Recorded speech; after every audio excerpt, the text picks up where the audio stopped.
move this back here.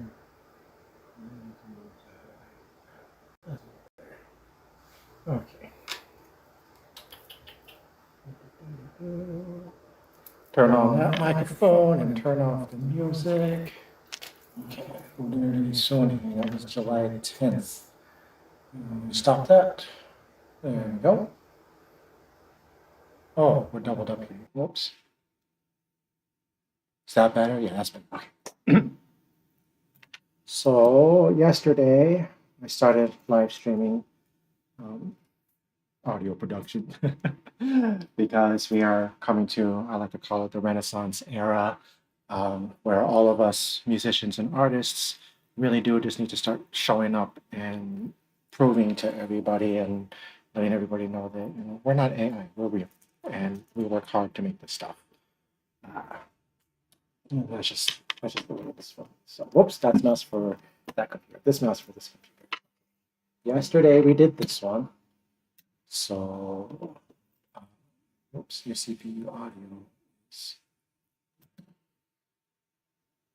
What happened to the CPU audio? Hold on.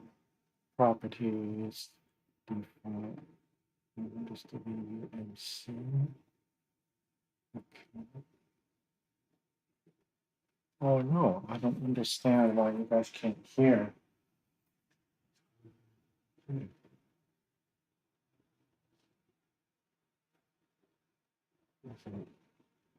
This channel. Oh,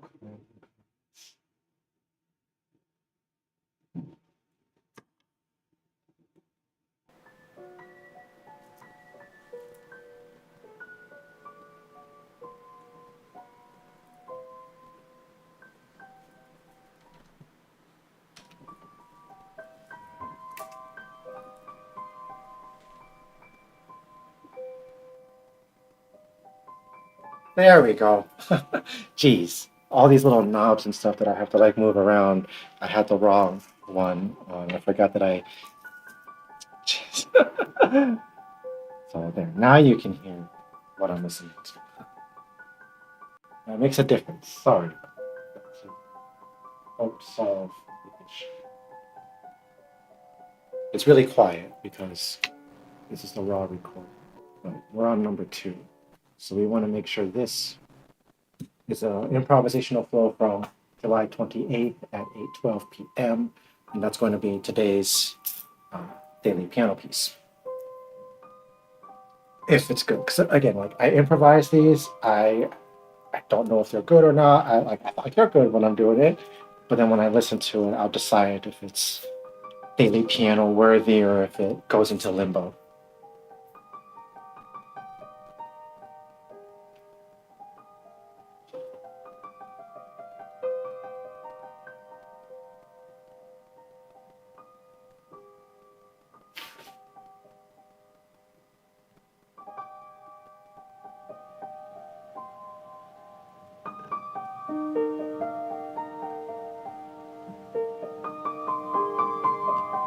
Just turn up the volume there for you.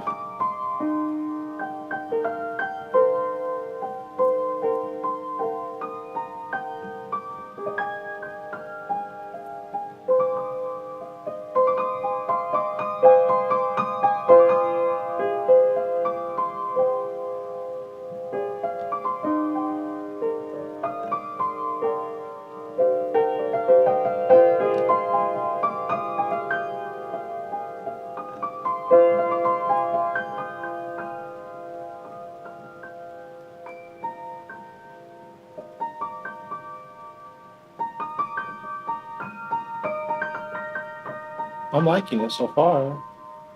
It's just daily piano worthy. It depends on how it ends.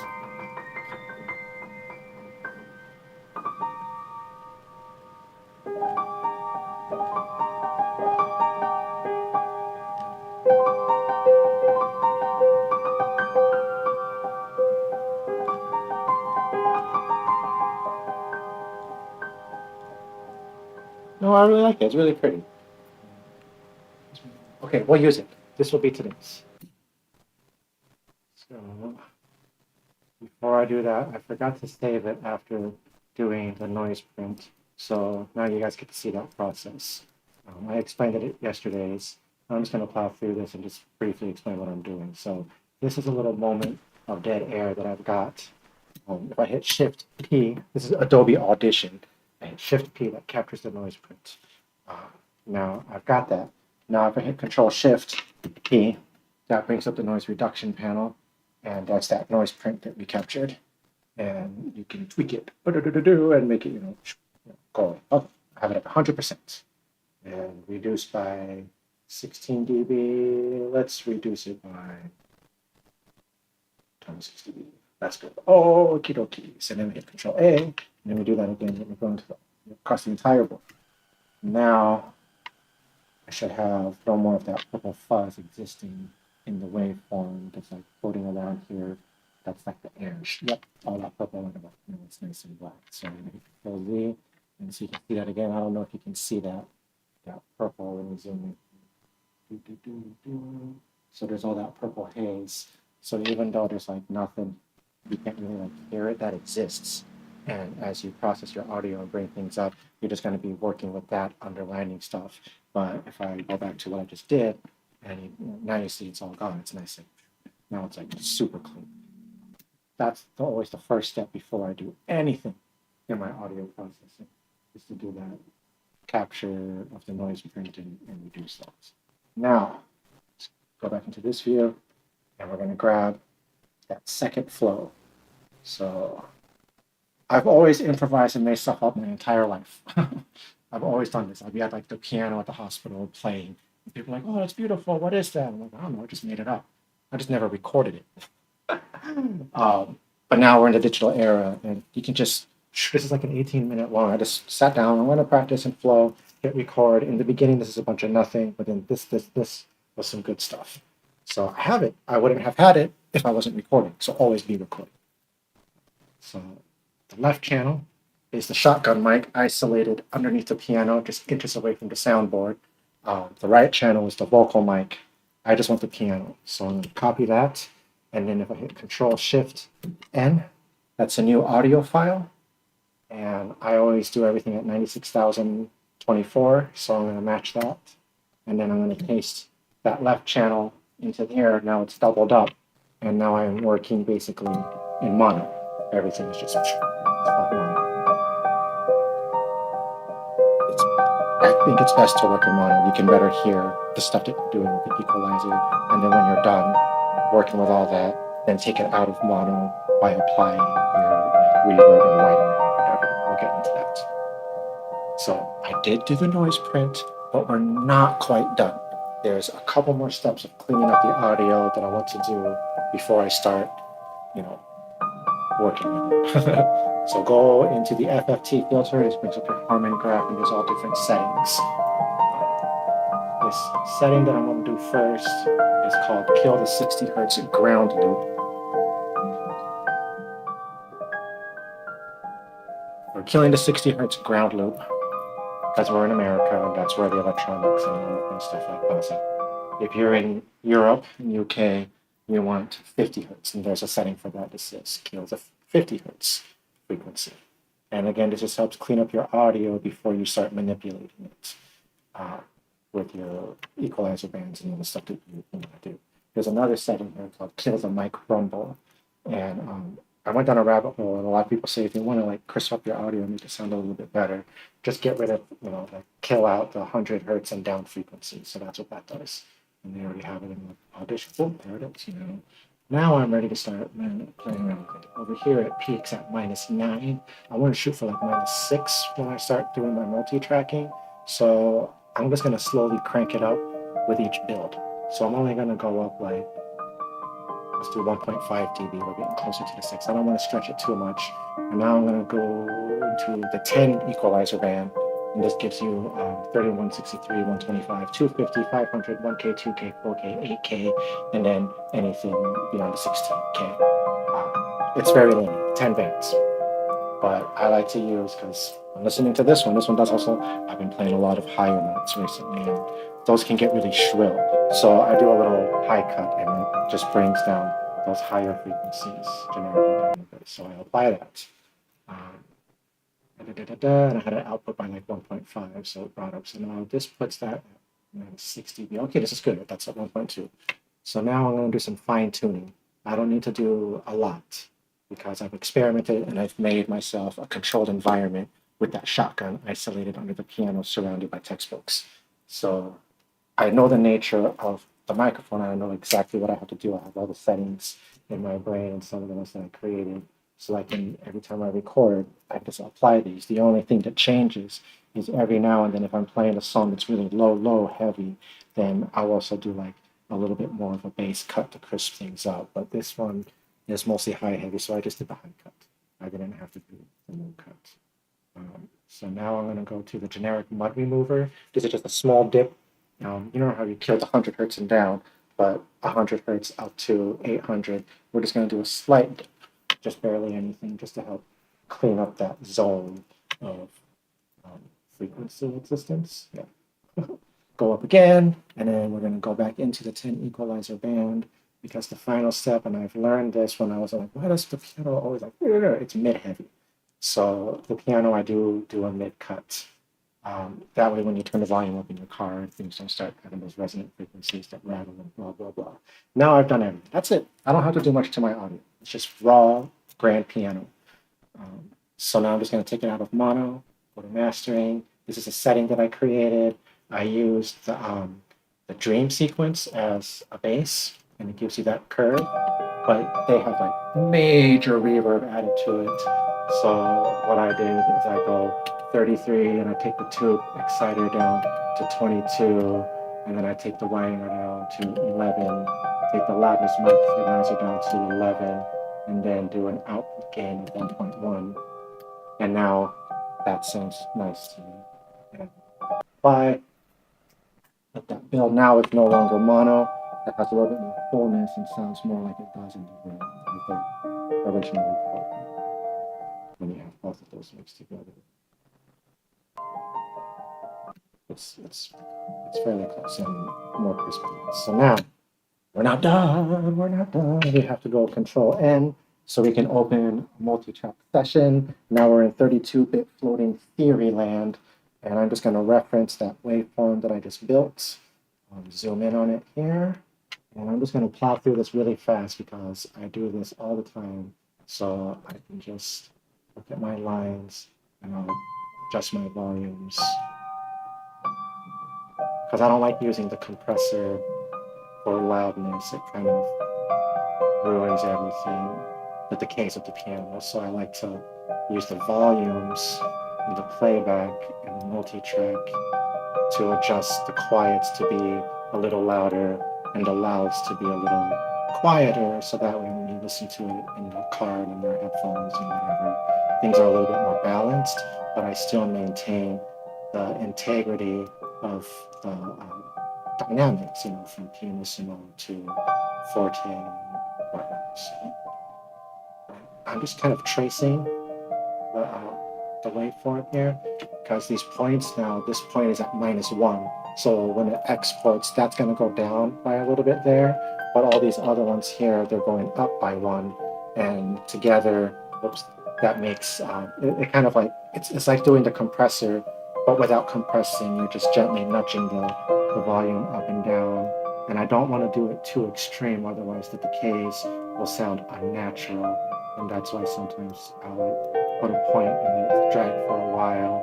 And like here, there's a nice long decay. So if I change the volume up there, you'll hear it and it won't sound natural because the piano is percussion and the hammers strike. So initially for the first split millisecond there, you get that bang and then everything fades and you hear the decay.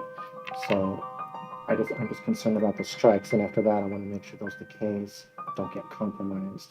But as long as there's a bunch of hammer strikes going, you can get away with up with each strike, and you can, as you can see, we're here.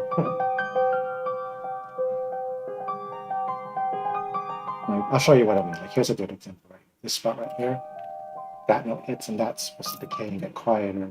If I were to bring this up to here, then it's not going to sound natural. You can tell that I raised the volume because you can hear that decay going, I don't want that, so I want to leave that flat. And then when the next notes hit, that's where I'll start raising the volume gently as the waveform goes. So now if I do this, that maintains its integrity, and then it's minor details that it matters to me, because when I'm listening to this in my headphones at work, when I'm doing meditation, and when I'm driving in the car, like I love it. I love listening to this, and I love my grand piano. She's gorgeous, especially since I tuned it to 432. I want to enjoy the recordings. I used to hate my recordings back in the day when I first started because it just didn't sound right, and I was just learning, you know. And after years of doing this every single day on Patreon, here I am now. And I created an environment, I created a system for myself that I can just sit down at the keyboard, my piano, and I open up Adobe Audition, I hit record, and I just do what I normally do, you know, like practice and noodle around, and I don't give a crap if it's garbage or whatever. I'm just recording everything. And then when I get good stuff, I'm like, oh, save that. If I have a crap night, I just delete it. We have the capabilities, you guys. So you should just always be recording, so that way you don't have those moments where you're like, oh, I should have been recording that. No, you don't have to worry about that, man. You just took a few moments to open up your DAW, whatever program you use. Everybody's like, what's the best DAW? And I was like, we have the Adobe suite, you know, because if you're paying for one program, it's like 30 something bucks. So you can get your Audition. But some people, that's not worth it. Subscription plan, but when you have the entire, once you start going for 2 or 3 programs, you might as well just get the entire Adobe suite, and you get everything: Photoshop, Illustrator, Adobe Premiere, all the stuff you need to create, and then some. There's like a lot of stuff, and I was shocked when I found out that Adobe had audio software, and I was like, what? There's a program called Audition in the Adobe suite? I don't have to get some DAW. I could just maintain with what I got and just try that, and I love it. The Audition, it kind of reminds me of like SoundForge. I'm aging myself there. Back in the day, we used to use SoundForge and like Cakewalk and stuff like that. And this it kind of carries on that tradition. I don't know if the new version lets you do like MIDI mapping, but when I do MIDI stuff with my keyboard and synthesizers, I use the VSTs and just play it into Audition. So that way, it's just like me playing on the keyboard like I am here, and I just get a long waveform of me just doing keyboard, and then you just keep going layer by layer by layer and just play along to yourself. So you can like make a little beat, play along to yourself, and just keep adding. You can line things up in the multi-track and do everything. But if you want to do MIDI mapping, then get another program. Like I use Traction Waveform. That's a free program, and you can use that for your MIDI maps, and then export your MIDI whatever as a waveform, and then bring your waveform into Adobe Audition and start, you know, working on it and make it sound even more the way you want it to. It's hard work and it takes dedication, but we have resources. You know, like I went to the school of YouTube and Control Z and Reddit forums. You know, what does a tube model compressor do? But help me to understand the advanced reverb and even Audition, like all these little settings and things you do. If I go into like 20 equalizer band, there's a little eye, and you can just click on that, and it'll bring up your web browser. And Adobe Audition actually has like a manual that explains to you what it does. Learn how to shape and refine audio. It tells you, you know, you just learn. So just get yourself Adobe Audition if you have the suite for, you know, whatever, and just start clicking around and reading all the, like, what is this? The information. What does this do? And then if you want to get even more nerdy about it, go down to a Reddit forum or look up a YouTube video of somebody deep diving into what all these things mean and learn something, and then take your recordings and start fucking around and playing with it. You just do things, and if you don't like it, hit Control Z. That's what I mean by the school of Control Z. Just do things and listen to it and be like, nope, that didn't do what I thought it would do. Undo, and then try something else, and then say undo, and let me try this one. You know, trial and error, fuck around, have some fun. So I think all my volumes sound good. So now we're going to saturate it. I just copy that. I'm going to paste it, and I would now do 4 layers of saturation. This will thicken up the audio so it's not so tiny sounding. And then I forgot it gets louder with each one, so the master output's gonna get crazy. So I'm gonna have to set this one to -4, this one to -3, this one to -2, and then this one to -1.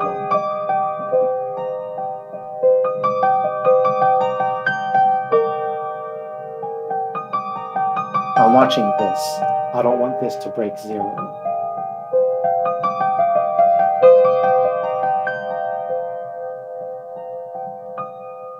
But it's still in the yellow zone, so that's nice. That's what I shoot for. I want my pianissimos to land in the -12 to 18 areas, so that way pianissimo is pianissimo and fortissimo is fortissimo, and you get that dynamic range. Most people compress and keep everything in this red zone from -3 or -6.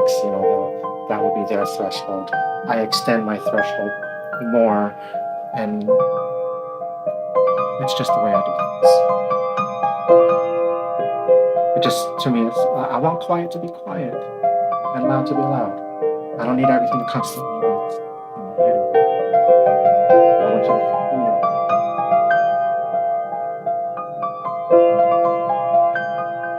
And I love my keyboard, don't get me wrong, but nothing compares to a real grand piano. I finally got one, and I can just record on it every single day. And I tuned it to 432 before I was processing the audio. You can, people say you can't just, yeah, you can. I mastered down to 432. Or in Audition, you just have to bring it down like -0.28 or 29 semitones is the math that they use. But the way I figured it out was I hit A, and that resonates at 440. And then I took my waveform of just like that A, and then I would slow it down, slow it down, slow it down. And it's just about like slowing down by like 1 point something %. And once you slow the track down, it may get a little bit longer, but when you slow it down, the A, you can bring it down to 432 or 435 or 444, bring it up and speed it up depending on, and you can do this with instrumental music, so that way if you're recording on a piano, and because don't just tune it, don't just tune the 40. It takes weeks to do it because you have to do it. That's another conversation. But things sounded good and didn't break 0. I'm going to export this now, export multi-track entire session, and I'm going into the folder that it was recorded in. So this is going to be flow 2, MDO1, MDO1, and save it for mixdown 1. That's what I'm doing. There it is. So now there's our new waveform that we exported. Wait, did that break 0? No, that was like right at the cusp. Holy crap. Wow, it didn't break 0. It looked like it did there, but it didn't. Okay. So this is where I'm actually going to use a compressor, but just to chip away at this note and these notes and these notes. So that way they're at the -3. That way when I normalize it, those will come up, and then these will come up a little bit more to bring them a little bit into the higher yellow zone. So we go into effects, amplitude and compression, tube model compressor. I use output gain of 0. My ratio is 3.3 to 1, just subtle, and the attack is at 1 millisecond, and the release is at 500 milliseconds, because I'm just concerned with that initial strike of the key of the piano hammer. The rest, I don't want anything to get compromised, so that way I can maintain the decay of the notes. So I'm going to set my threshold to -3.3. So at -3.3, it activates that compressor, and then it deactivates it. It releases it at 500 milliseconds, so that way it only takes that strike down, if that makes sense. There we go. So now I hit each side, and then I'm going to normalize, and I normalize to -0.6, just below the peak threshold, and then we're going to go down to the other side here and redo that. The left side comes up, and now we're all normalized and good to go. I'm going to go to the beginning of the track here. Here's that first note that hits. That happens at about 3 seconds, and I like 0.6 seconds of dead space, so I'm going to go to 2.4 here, grab that, and delete everything before. Now that first note hits at 0.6. I'm going to grab this little fade thing, and like you can play around with this, but if you hold control, it helps flatten it when you scroll down like this, and then I'll just release it. Yeah, there it looks good. And now I have a really clean beginning. Perfect. Now I go to the end here, and then when I'm meditating and listening to this, I'll listen to these on repeat once sometimes in the morning, during my coffee and stretching and whatnot. So I want a good repeat one. It's not abrupt, not too quick on the repeat. Otherwise, it's kind of like, oh, jarring. I want it to have a nice breath. That should be the repeat. That feels like a good spot. So let's go, and I usually overshoot it. So from there, I'm going to grab a little bit more. There we go. Now, take a little fade to that last note that hits.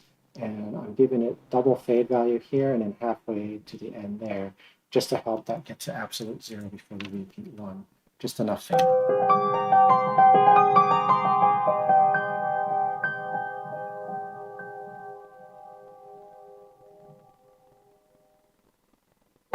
Yes, I like it. Now we're going to copy this, and I'm going to open yesterday's because that has the proper metadata. So yesterday was flow number 1. So you see it says July 28th, but it says flow 1 with its name. So I'm going to take this, what I just did today, I'm going to copy that. I'm going to paste it over this. And then I'm going to change this to say flow 2. And then we're going to give it a name. And we're going to listen to it. What's the name?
Oh man, it's really good. I like it.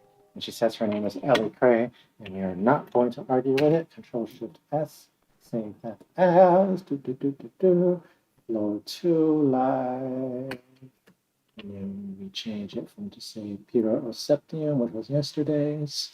And then we're going to say your name is Ellie Cray, and you are official. And now that's still an uncompressed wave format, 96,000. That's the one that we're going to upload into the player on Patreon. I'm going to now turn it into an MP3. The MP3 setting is 44.1, 16-bit, and now that little warning label goes away. So now it says you can go ahead and turn that into an MP3, and it should be fun. And then I go into my Patreon folder, and I'm going to save it there. And it says, are you sure you want to do that? Back up your original. And I was like, oh boy, I've got backups. I've got them all backed up. It's all good. And now I hit play. It is an MP3. And now I grab some track art. These are pictures that I take on my phone, that my wife takes on her phone, and she sends me pictures of flowers around the yard and nature and stuff like that. And I just Photoshop them to the ones who want to crop them and just go crazy and just like it's not a big deal. It's fucking a daily piano.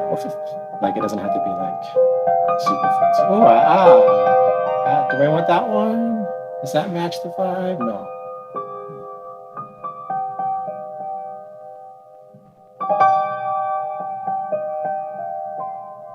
You know what? I like this one again. We're gonna go with this one. Save. Right? Yeah, save. Okay, so minimize that. And now I'm gonna go into Patreon. Go into the piano. And that is me. I go to create a post. And then here you can do all kinds of stuff. You can upload video, audio, images, links, all kinds of things. So upload my audio, and I'm going to find the waveform for the Patreon player because they let you upload super high quality. So I can upload that 96,024-bit waveform into the player. Now, while that's uploading here, I'm going to go to here and change it to paid access for Fantastic Flowers and up. And publish now, all that kind of stuff. And I'm going to put the title here, and this is 730 to 26. Daily 432 hertz piano. And then the plus sign here is where you can add an attachment. So I'm going to go into the MP3 now, so that way you can download an MP3 right there. And it'll be at the bottom of my blurb here that I'm going to type. Just so we have some background music, we'll let that play while we type.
Oh, Waning.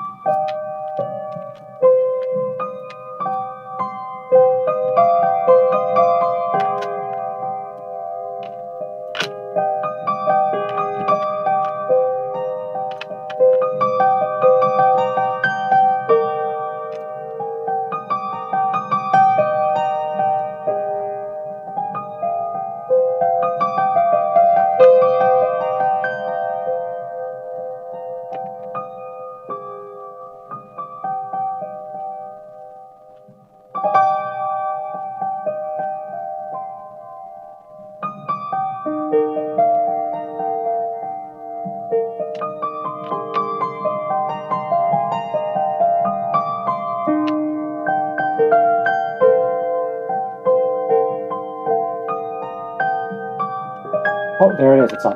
So I'm going to stop this and listen to the final playback through Patreon. Whoa, I'd have that volume really loud for you guys, don't I? I am so sorry. I need to turn that down. I'm sorry, I totally forgot that I mastered it, so it went from quiet to actual like loud. You see, there's a difference. That's why we do what we do. Shit. Okay. What was I doing? Oh yeah, uploading the track art. It was this picture of the flowers.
All right, we are gonna hit publish.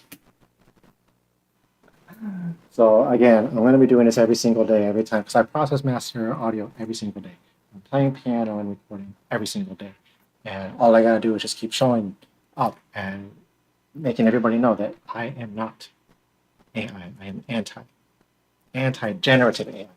You know, everybody's like using AI as a hot word, but we've had AIs like algorithmic ones and like the ones in your video game where your NPC characters learn your fighting style and that's different.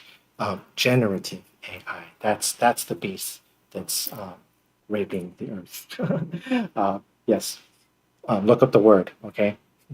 I'm not devaluing it. That is literally what they are doing. Anyways, the daily piano is done. Drink some water, and I will come back in a moment because usually around 4:30 I do fairy time and sing songs for the fairies. So I'll just end the stream and change everything to sing fairy time, and we'll sing some singing songs for the fairies. And yes. Now, where is the button? Where is the button?